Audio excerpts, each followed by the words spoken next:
lot of people are excited about open education resources. They're also excited about digital modular resources that can be used with deep learning analytics to make sure that they're more adaptive and kind of progress. But in the end, it comes down to what's the mix of learning resources, learning strategies that I can put together that'll actually help somebody learn deeply what they're supposed to be learning. And what we have to realize, people are doing this on their own, right? I jokingly call it the rise of edu-punks, right? People who are just going outside of the educational context and doing their own learning.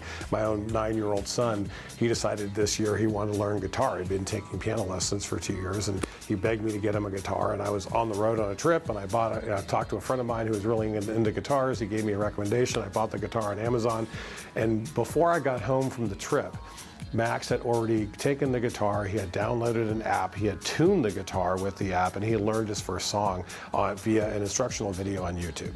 I mean, that is ubiquitous integrated learning. I mean, just immediately popping it up. So the students are going to be able to do this stuff on their own. It's figuring out how we can actually use the best of our instructional strategies, our learning skill and will to help them develop that kind of learning capacity. Now, there's a lot to unpack around optimizing the learning mix, and there are people who have done deep work on this. If you look at the Open Learning Initiative at Stanford with Candace Teal, if you look at the work of the Link Lab at UT Arlington with George Siemens, people are doing deep work to figure out how you can optimize the learning experience of students.